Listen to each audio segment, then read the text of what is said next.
Hey, hey, hey.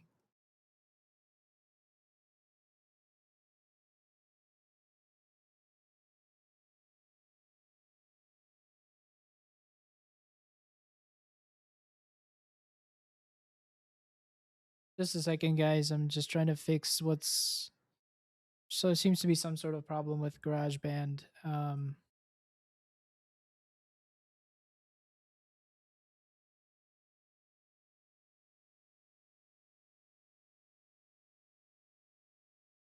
Anyway, let's um let's get started. Funny thing, I woke up this morning at about 6:45, like I used to teaser um that I is shave,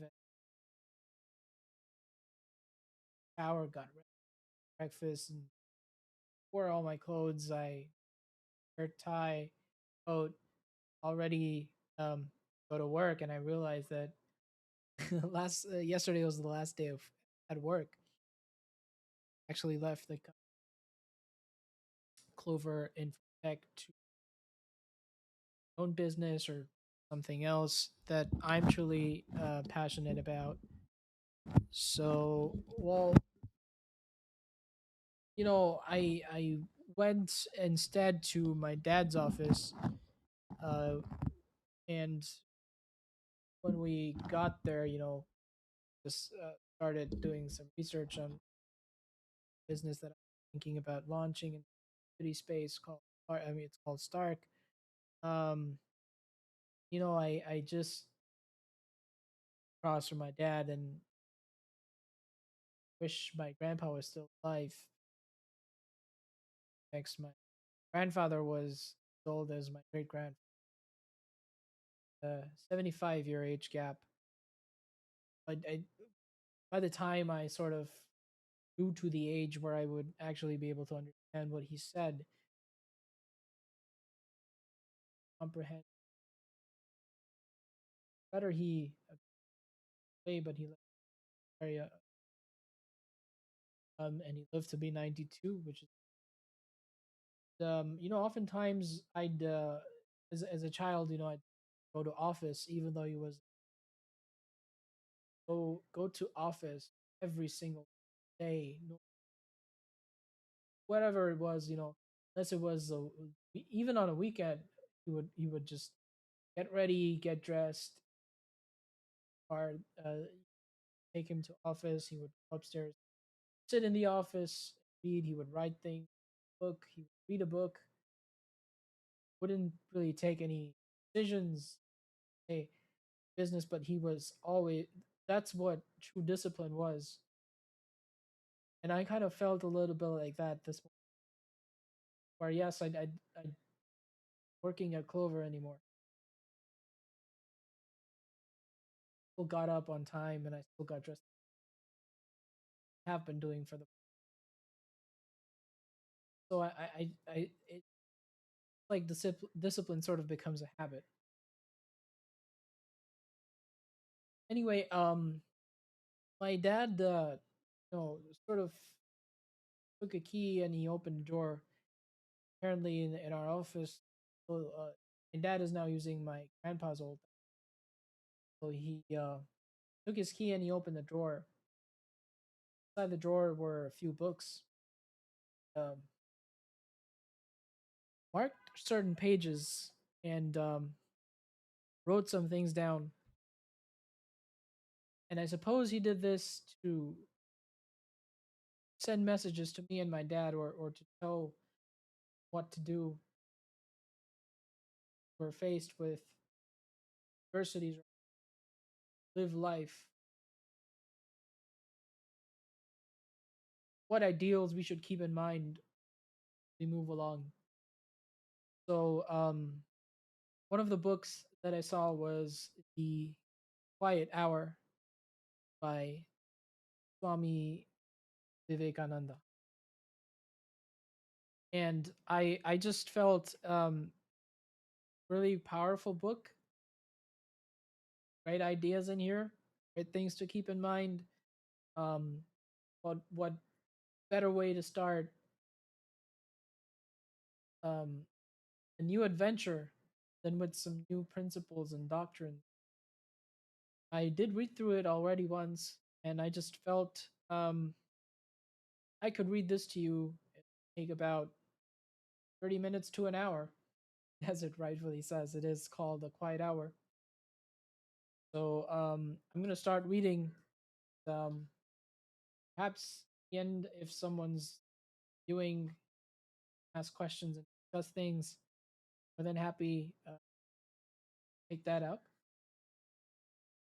Let's start with the first page. Quiet hour, Swami Vivekananda. Where should you go to seek for God? Are not all the poor miserable, the weak gods? Why not worship them first? Why go to dig a well on the shores of the Ganga? Let these people be your God.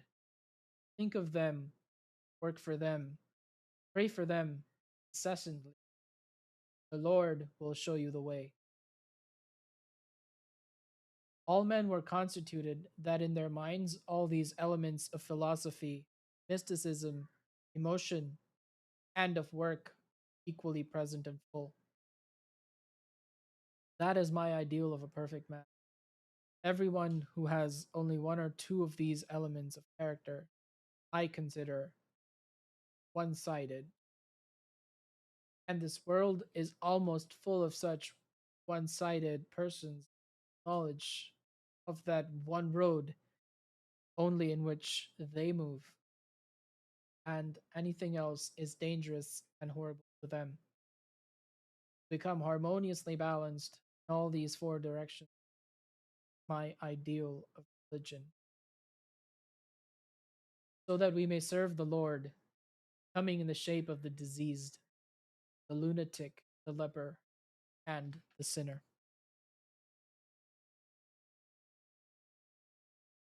My ideal indeed can be put into a few words, and that is to preach unto mankind their divinity and how to make it manifest in every moment of life.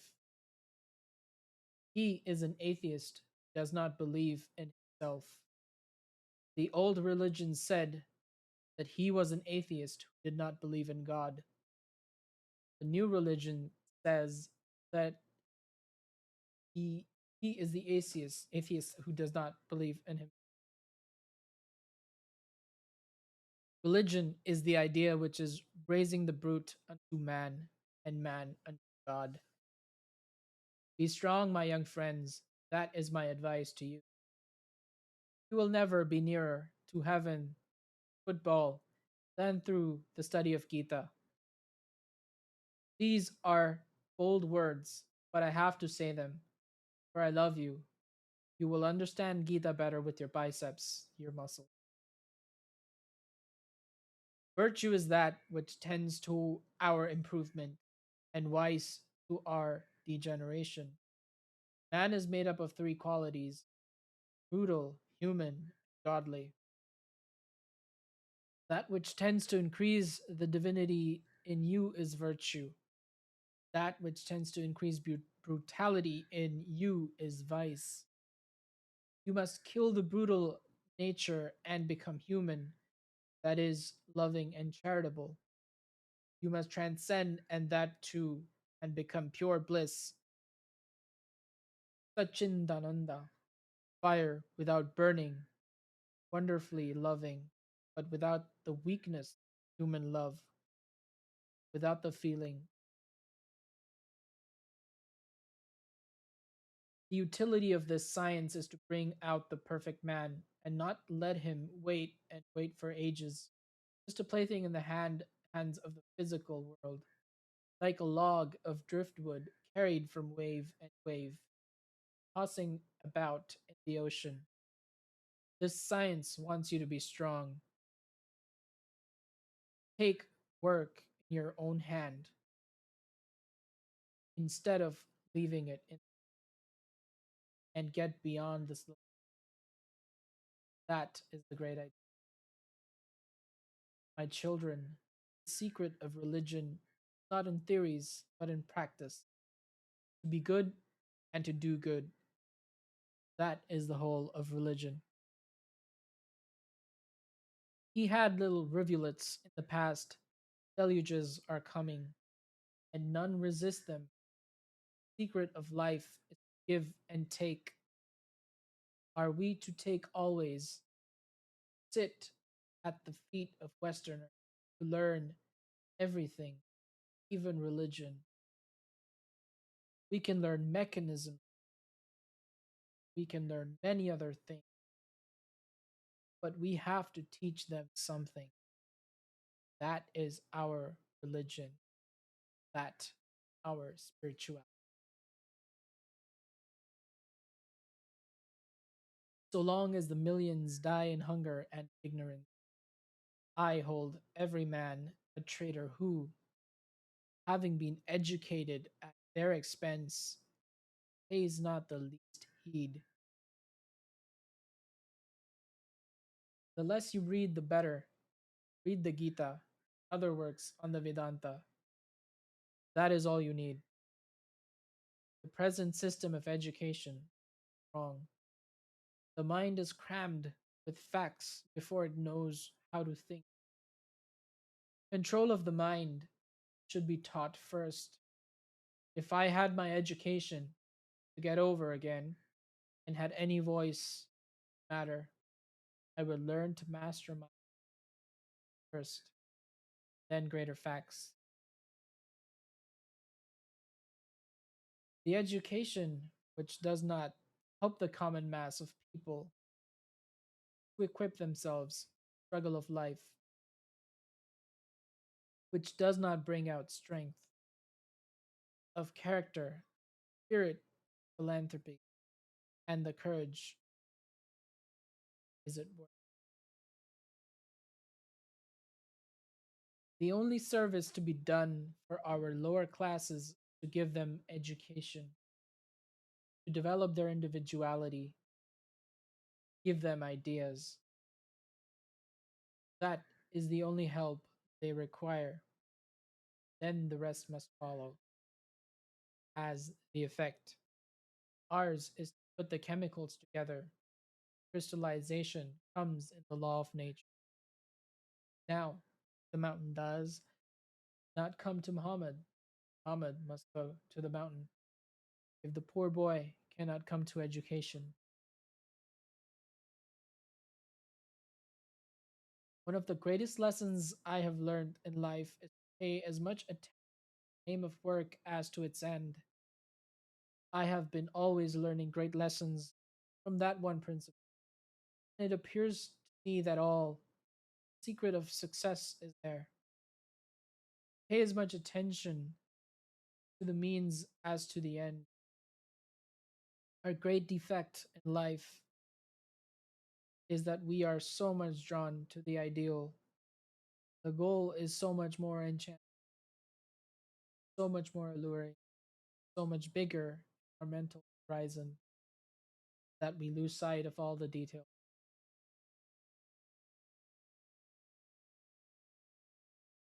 As I grow older, I find that I look more and more for greatness, little things.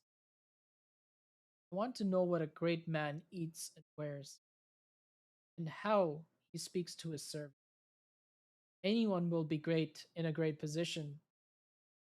Even the coward will grow brave in the glare of the footlights. The world looks on.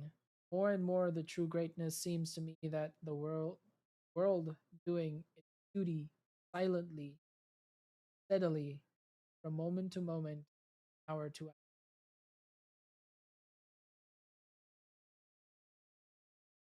He works best, works without any motive, either for money, nor fame, nor for anything else. And when a man can do that, he will become a Buddha. Out of him will come the power to work in such a manner as will transform. It may be that I shall find it good to get outside of my body, cast it off like a disguised garment, but I shall not cease to work. I shall inspire men everywhere. The world shall know it is one with God. If you really want to judge of the character of a man, look not to his great performances. Every fool may become a hero at one time or another. Watch a man do his most common actions. Those are indeed the things which will tell you the real character of a great man. Great occasions rouse even the lowest of human beings to some kind of greatness, but he alone is a really great man whose character is great always, the same wherever he. Each work has to pass through three stages: ridicule, opposition, then acceptance. Each man who thinks ahead of his time is sure to be misunderstood, so opposition and persecution are welcome. Only I have to be steady, pure, must have immense faith in God. All these shall vanish. Work unto death. I am with you, and when I am gone, my spirit will work with you. This life comes and goes. Wealth, fame, enjoyments are only for a few days. It is better, far better, to die on the field of duty, preaching the truth, than to die like a worldly creature. Advance. Learn obedience first. Among these Western nations, with such a high spirit of independence, the spirit of obedience is equally strong. We are all of us self important, which never produces any great work. Great enterprise, boundless courage, tremendous energy, and above all, perfect obedience. These are the only traits that lead to individual and national regeneration. If you are really my children, you will fear nothing, stop at nothing. You will be like lions. We must rouse India and the whole world. My children must be ready to jump into fire, if needed, to accomplish their work. Perfect sincerity, holiness, gigantic intellect, and an all conquering will. Let only a handful of men work with these, and the whole world will be revolutionized. If a man goes towards what is false, it is because he cannot get what is true. Therefore, the only method of correcting what is false is by supplying him with what is true. Do this and let him compare. You give him the truth, and there your work is done. This is the secret of reforming man. Suggest to them higher things. Believe in man first. Why start with the belief that man is degraded and degenerated? I have never failed in my faith in man in any case, even taking him at his worst. All the great prophets, saints, and seers of the world, what did they do? In one span of life, they lived the whole life of humanity, traversed the whole length of time that it takes ordinary humanity to come to perfection. In one life, they perfected themselves. They had no thought for anything else, never lived a moment for any other idea, and thus the way was shortened. This is what is meant by concentration, intensifying the power of assimilation, thus shortening time. Main difference between man and the animals is the difference in their power of concentration. All success in any line of work is the result of this. The difference in their power of concentration also constitutes difference. Man, compare the lowest with the highest man. Difference is in degree of concentration. Even the greatest fool can accomplish a task if it be after his. But the intelligent man is he who cannot convert every work into one that suits his taste. No work is petty. Everything in this world is like a banyan seed, which, though appearing tiny as a mustard seed, has yet the gigantic banyan tree latent within it. He indeed is intelligent who notices this seed in making all work. Be free, hope for nothing from anyone. I am sure if you look back upon your lives, you will find that you were always vainly trying to get help from others. Never came. All the help that has come was from within yourselves. Never mind the struggles, the mistakes. I never heard a cow tell a lie, but it is only a cow, never a man. So never mind these failures, these little backslides. Hold the ideal 1,000 times. If you fail 1,000 times, make the attempt. The more the power of concentration, the more knowledge is acquired. Because this is the because this is the one and only method of even the lowest shoe black, if he gives more concentration, will black shoes better. The cook with concentration will cook a meal all the better. In making money or in worshiping God or doing anything else, the stronger the power of concentration, the better will that thing be done. This is the one call, the one knock which opens the gates of nature, lets out floods of life. We must have life building, man making character molding assimilation of ideas. If you have assimilated 5 ideas and made them your life and character, you have more education than any man has got by heart a whole library. We all find ourselves in the position for which we are fit. Each ball finds its own holes, and if one has some capacity above another, the world will find that too. This universal adjusting that goes on, so it is no use to grumble. If you want peace, do not see the faults of others. Rather, see your own faults. Learn to make the whole world, your own. No one is a stranger, my child. This world is your. One should not hurt others, even by words. One must not speak even an unpleasant truth unnecessary. By indulging in rude words, one's nature becomes rude. One's sensitivity is lost if one has not control over speech. What makes a man stand up and work? Strength. Strength is goodness, weakness is sin. If there is one word that you find coming out like a bomb from the Upanishads, bursting like bombshell upon masses of ignorance, it is the word fearlessness, and the only religion that ought to be taught. Men's ego itself is Maya. It is the veil that shuts out the light.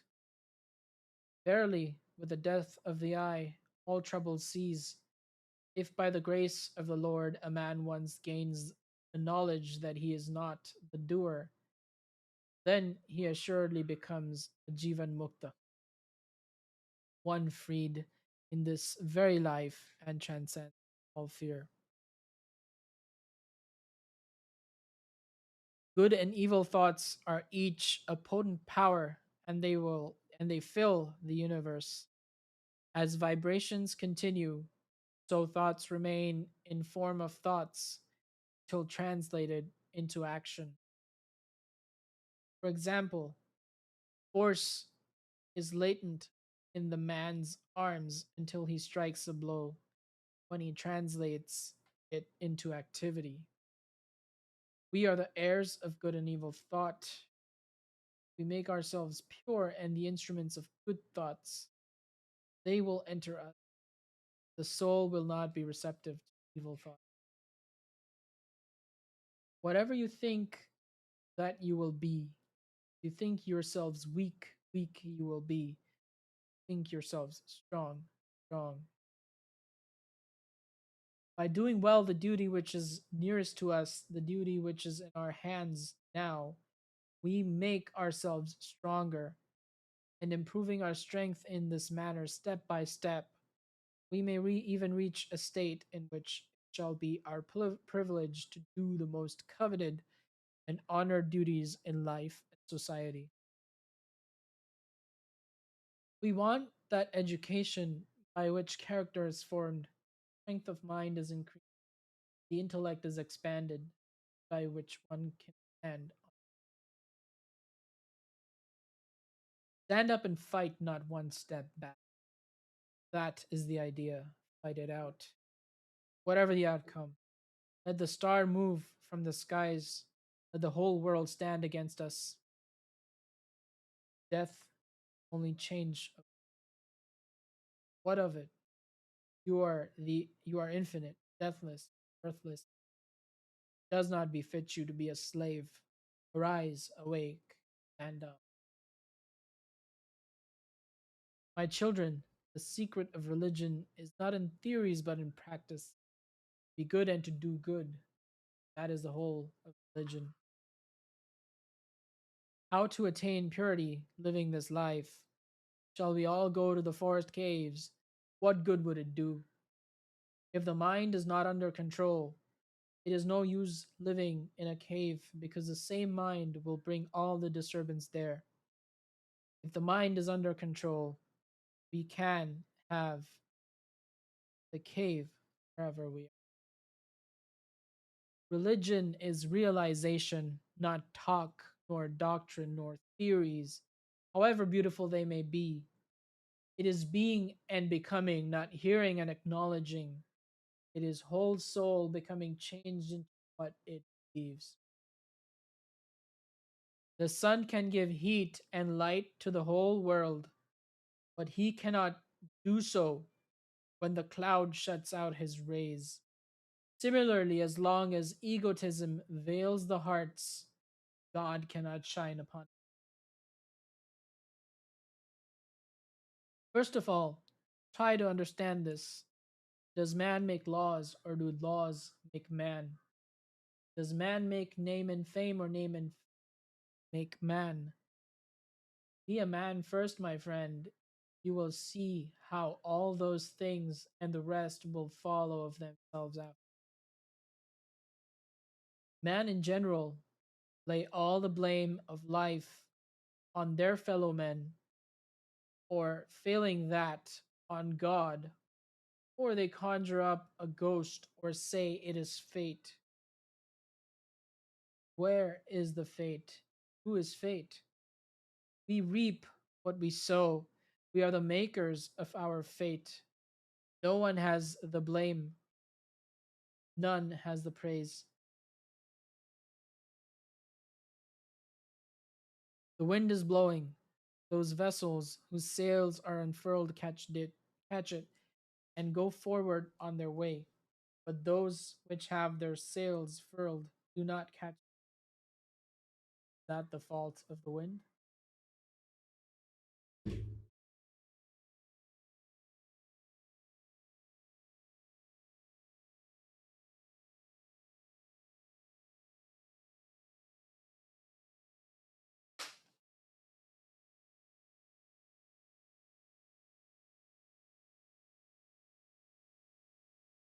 Let people say whatever they like.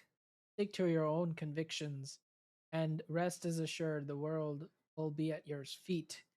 They say, have faith in this fellow, but I say, faith in yourself. That's the way.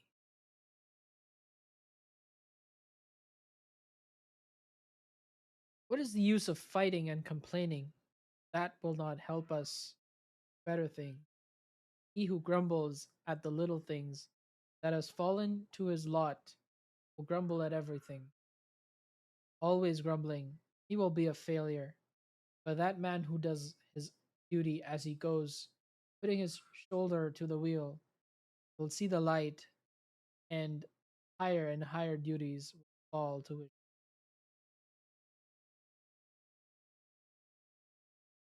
Unfortunately, in this life, the vast majority of persons are groping through the dark life without any ideal at all. If a man with an ideal makes 1,000 mistakes, I am sure that the man without an ideal makes 50,000. Therefore, it is better to. There is necessity of money, no doubt, worldly life. Do not ponder much over it. Other material gains. Contentment with what comes of its own accord is the best attitude. It is our mental attitude which makes the world what it is for us. Our thoughts make things beautiful. Our thoughts make things ugly. The world is in your own mind. Learn to see things in the proper light.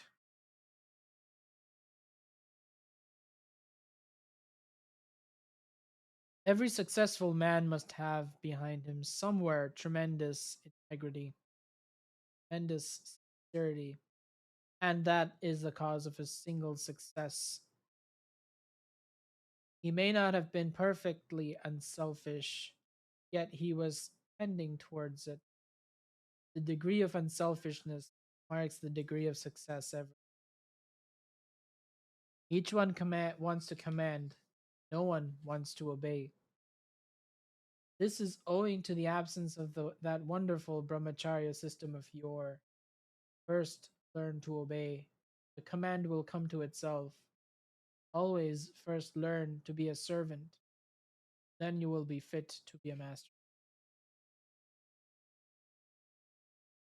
Three things are necessary to make every man great, every nation great: conviction of the powers, goodness, absence of jealousy, ambition, helping all who are trying to be good. The history of the world is that of the man of faith, the men of deep, pure character. We need to have three things: the heart to feel, the brain to conceive, the hand to work. Make yourself a dynamo. Feel first. Ask yourself, does your mind react in hatred or jealousy? Good works are continually being undone by the tons of hatred and anger that are being poured out on the world. If you are pure, if you are strong, you, one man, are equal to the whole world.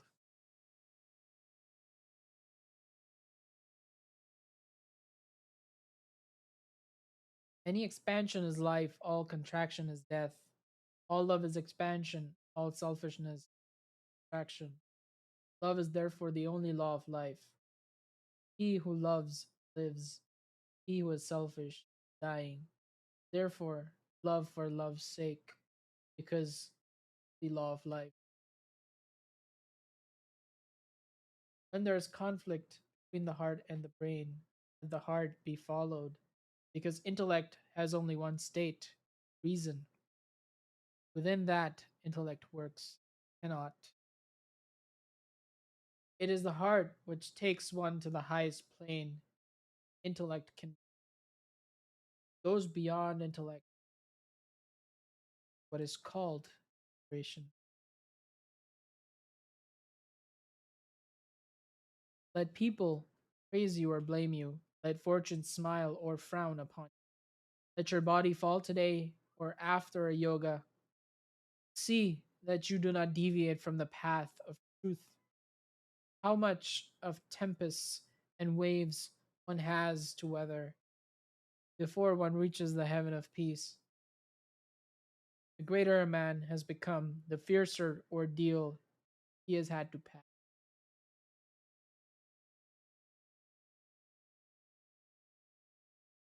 This I have seen in life.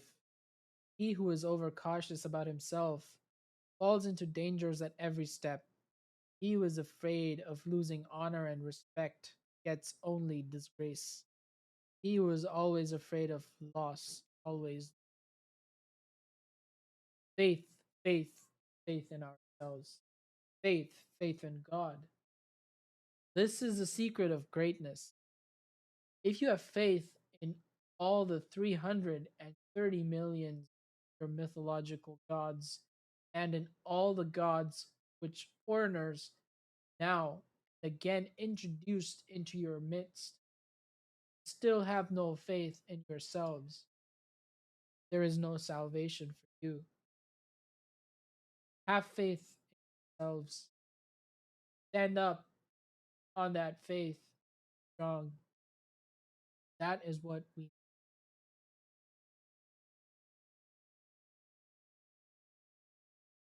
If I do not find bliss in the life of the spirit, shall I seek satisfaction in the life of the senses?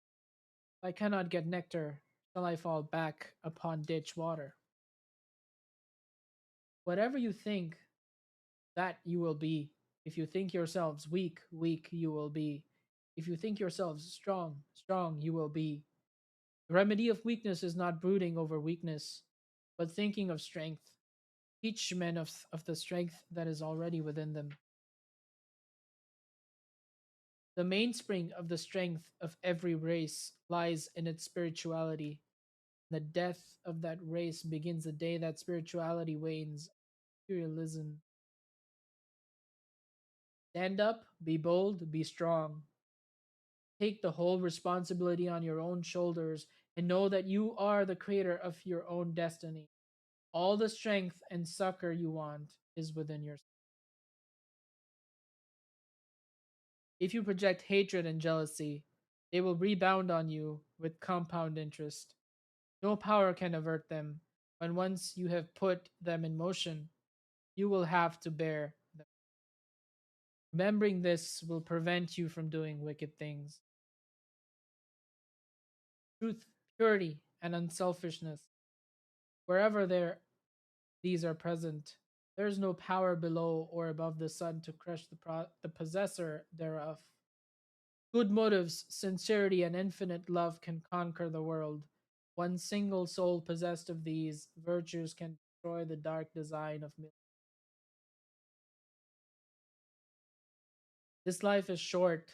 The vanities of the world are transient, but they alone live who live for others. The rest are more dead than. Neither money pays, nor name, nor fame, nor learning. It is love that pays. It is character that cleaves its way through the adamantine wall of difference. Lay down your comforts, your pleasures, your name, fame, or positions, nay, even your lives, and make a bridge of human chains over which millions will cross. It is ignorance that makes us hate each other. It is through ignorance that we do not know and do not love each other. And soon as we come to know each other, love comes and must, or are we not?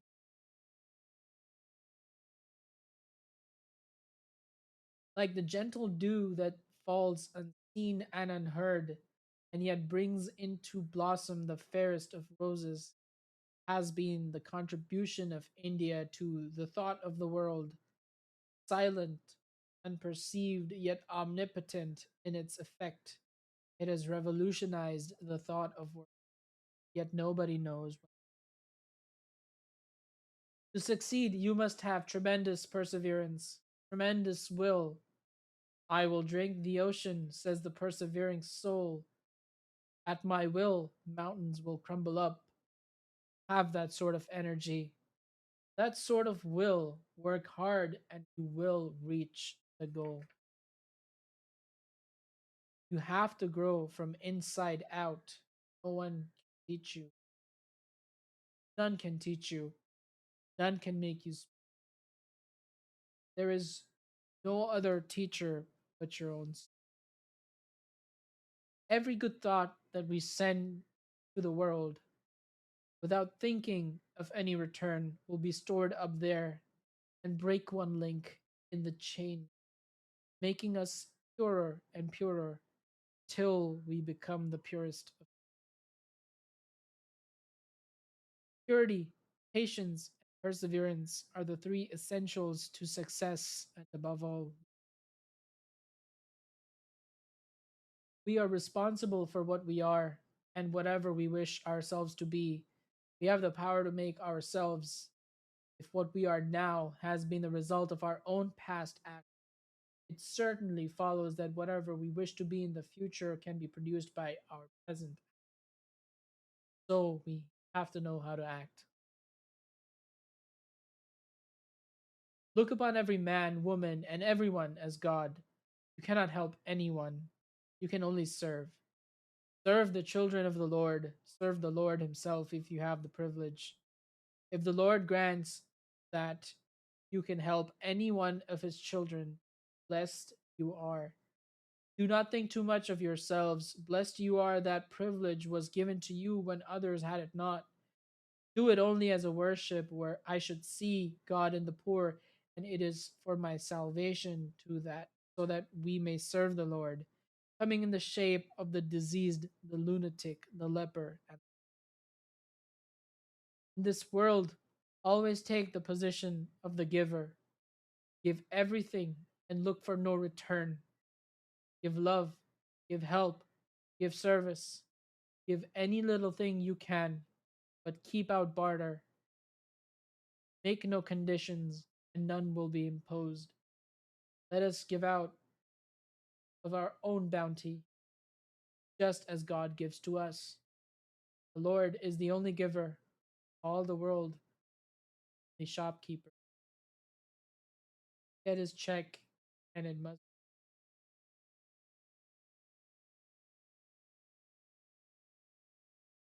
So, well, that was the book. Pretty good book, rather powerful. A lot of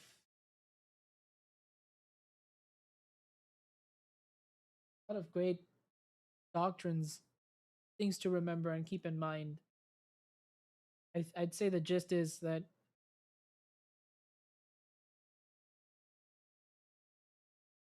should always strive to treat others far, far better than you want them to treat yourself. And I think that challenges and maybe negates the old adage of do unto others and you as you'd want others to do unto yourself. I'd say you should rather do unto others far better than you'd want. That may be it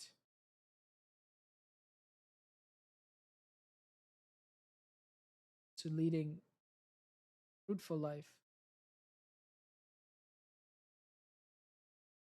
Well, that's all for today. Is the first one. I sure hope you liked it. I would probably record this as an audiobook. Put it up. Doesn't really take that much time. Just my mouth is a little dry and tongue is paining. Maybe because I don't talk that much.